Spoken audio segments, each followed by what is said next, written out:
Hi, welcome to my YouTube channel, Retirement After Heart Transplant. My name's Alan. Today I want to talk a little bit about, I'm just going to title this, Should I Get a Heart Transplant? I am 13 years out from my transplant and doing very well. I know for a fact that some people, when they face the question, or let's put it this way, when a team of medical professionals advises a heart transplant, they got a lot of questions. Some people do, some don't. I had no questions, but I was ready for it. That's not the case for everyone. In fact, after my transplant, in the first couple of years, I was asked to go to the hospital where my transplant was done in Charlotte, North Carolina, and to speak to a couple of people who were faced with that question and who were unsure what to do. And I talked with them about it, and honestly, it's been a long time ago. I really don't know what their decisions were. No one would tell me anyway because of HIPAA, and I didn't ask. But people have questions. They don't know, everything from, how's the surgery going to be? Obviously they're going to cut your chest open. The recovery time. Do I have to take medications the rest of my life? Well, I know I have to take medications, but, can I do that? These are some of the questions I've heard people ask. There are other questions. Some people have fear about donors and how they go manage that whole thing. That's more with people, I guess, who choose to sign up as a donor or not to be a donor. Say on your driver's license or however they might do it, because they worry that people are allowed to die so they can harvest their organs. It doesn't work that way. I'm not going to get a lot into that today, but there's a very strict, methodology for how they go about deciding that someone may be a donor. And anyway, that is something that crosses people's minds. So as I was thinking about, what to say about this, it's hard for me because I had no question about it.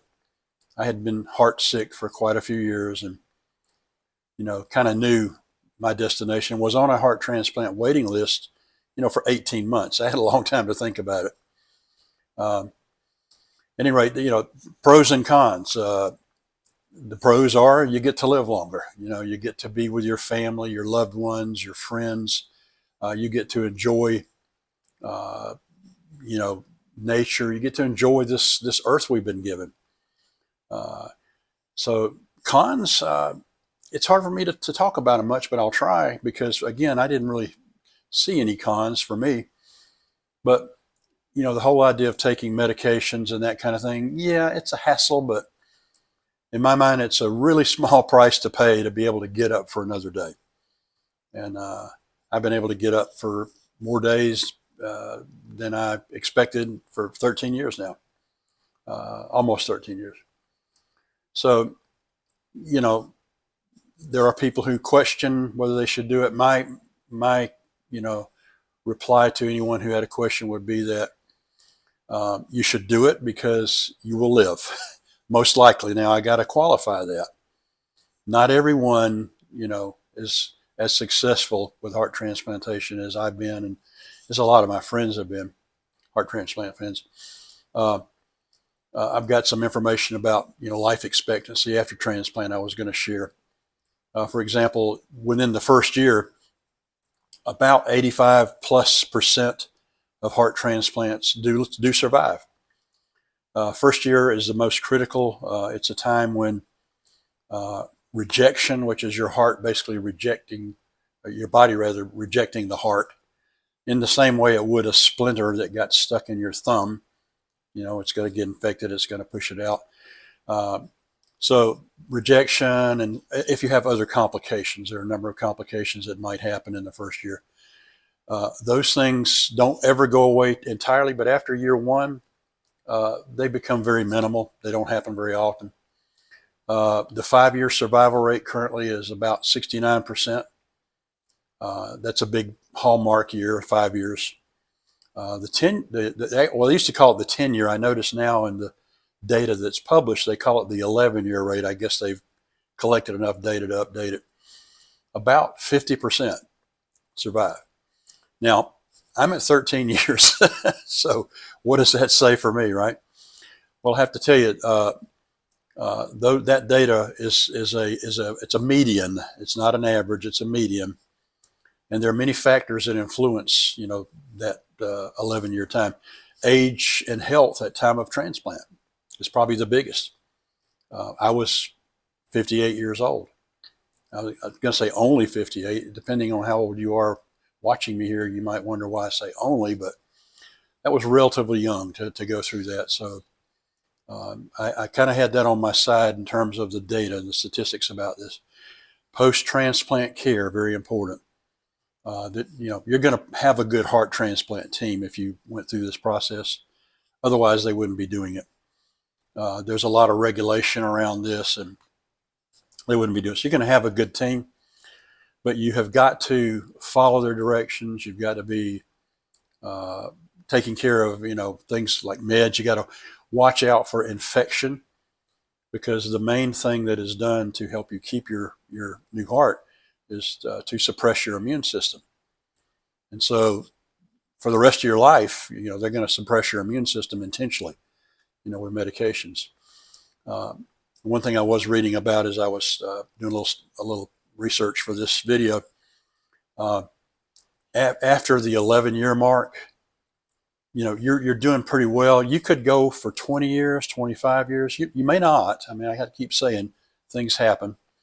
But I have friends who are 17, 18 years out, 22, 24, 25 years out, people that I met, through the transplant program at the hospital in Charlotte. And so it's quite common to live far longer than 11 years. But that is a median, and that's the number that you'll read if you look it up yourself. So again, I go back to the pros and cons. The pros are, hopefully you get to live. Most people do. How many years? Well, it depends on, again, how old were you at time of transplant? How many underlying healthcare problems do you have? And I've got some. I'm a diabetic. I have high blood pressure. But I've always been a pretty compliant patient, meaning I pay attention to what the doctors tell me to do. I take the meds. I try to do other things, whether it's diet or exercise. I get kind of slack on the exercise in particular, especially today or right this time of year. It's winter time, and you don't get out as much. My wife and I do some things in the house for exercise. Not really cardio stuff. We don't have exercise machines, but stretching exercise, things like that. So again, if you take care of yourself, you've got the opportunity to go very far. Another thing I want to talk about briefly in terms of all of this is there are a couple things that will happen if you get into a severe enough heart failure position. They will either offer you a heart transplant, or you may be offered something that's called an LVAD. It's a left ventricular assist device. It's implanted in your body. You've got a battery pack and stuff on the outside and basically what it does, it just helps your heart keep pumping. There can be two ways that you would get an LVAD. One would be as a bridge to transplant. I've got one friend that had that because the way his need for a transplant came around was that he suddenly got a virus in his heart, and it essentially just about killed his heart. He could not wait on a waiting list for a transplant. He needed assistance right away to have, help his heart pump. So he got the LVAD. The LVAD, I don't know if it is now, but it was still an open heart surgery. They got to, break your chest open and go in. This particular friend did fine. He was on the LVAD for some amount of time. I don't remember how long. Got his transplant. He's like 17 years out, 16 years out today. We're good friends. We met, through all this process, and we're good friends. We spend time together doing different things. Anyway, the other thing that can happen with LVADs is if you are not a candidate for a heart transplant, and there are a number of things that make that a possibility, not being a candidate, you may still get an LVAD just to take you as far as it will take you. And they would call that basically, destination therapy. with an LVAD. So 2 types of therapy with an LVAD. Bridge to transplant, which is what my friend had that I just described to you, and destination therapy, which just means, hey, we're going to keep you alive as long as we can with this LVAD. From what I've seen lately, the current survival rate with LVADs 1 year is 80 to 85%. Not much different than transplant numbers. 2 years is 70 to 75% survival rate. 5 years is 80 to 85% survival rate. Now, people do live longer on LVADs, but as a rule, they do not live as long on LVADs as they would with a heart transplant. Just can't do it. The technology's not there yet. Whatever the reasons might be, I don't know a lot about all that. I do know that LVAD technology has improved dramatically just in the time that I've been around all this. An LVAD used to be this big old box with wheels on it that you had to roll around and you just stayed in the hospital. Now, I think I mentioned earlier, it's a relatively small device that gets implanted in your chest, and you've got a little pack that's powered by battery that you carry around. So you can kind of go around, go about your life and do a lot of things. Works real well. At any rate, as I've said several times during these videos, I'm trying to keep them kind of short and focus on what I talk about.